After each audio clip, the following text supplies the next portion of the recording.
کڑاکے نکالنا گناہ ہے یا منع ہے؟ ہاں یہ مطلب خلاف ادب تو ہے کسی مجلس میں، دانت پیسنا، پیسوں کڑاکے لوگوں کے سامنے نکالنا گناہ والا معاملہ نہیں ہے۔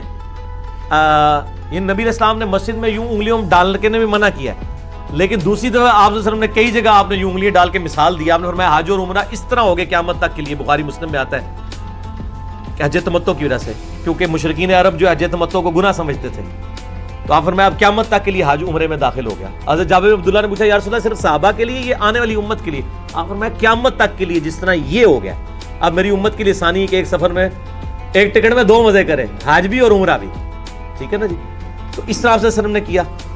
پھر صحیح بخاری میں حدیث ہے، حضرت عمر بن عاص کے جو بیٹے تھے عبداللہ بن عمر بن عاص، ان کو نبی علیہ السلام نے فرمایا کہ عبداللہ کیا وقت ہوگا کہ جب تو صرف بھوسے لوگوں میں رہ جائے گا، ایسے یعنی آپ صلی اللہ علیہ وسلم نے فرمایا کہ ایک زمانہ آئے گا کہ یعنی ایک بھوسے لوگ ہی رہ جائیں گے۔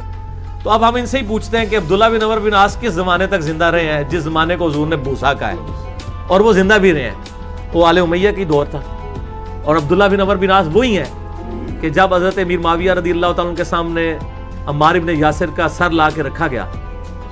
اور دو ساتھی جو ہیں وہ جھگڑ رہے تھے، ایک کہہ رہے تھے مجھے انعام دو، میں نے عمار کو قتل کیا ہے، دوسرا کہتا ہے مجھے دو، تو عبداللہ بن عمر بن عاص نے کہا کہ تم ایک دوسرے کو دوزخ کی بشارت سناؤ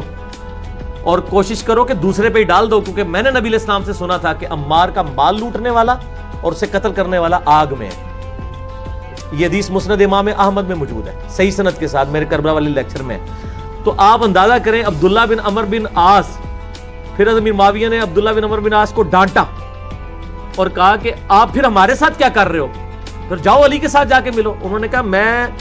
تمہارے ساتھ صرف اس لیے ہوں کہ نبی علیہ السلام کے سامنے میرا اپنے باپ کے ساتھ جھگڑا ہوا تھا،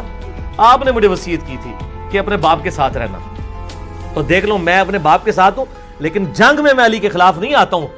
میں صرف تمہارے ساتھ رہ رہا ہوں، مجھے پتہ یہ غلط ہو رہا ہے۔